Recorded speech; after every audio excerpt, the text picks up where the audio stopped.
That one yesterday, it was a smiley face. Yeah. Like yesterday, she Yeah. took a picture of it. The cloud. Yeah. Mm. That was awesome when you were a kid, just looking at the clouds. Yeah. It's brilliant.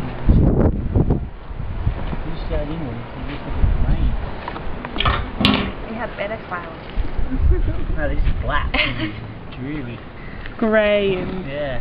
overcast. It's like you don't ever see the sky out, except when winter comes. It's really At night it's always clear where I live. You can always see the stars at night.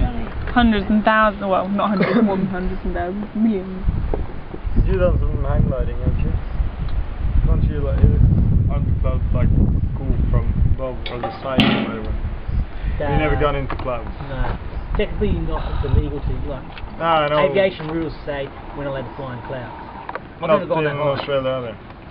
Clouds, and you gotta realise clouds are different in Australia. Like, so it's similar to here, like mainly the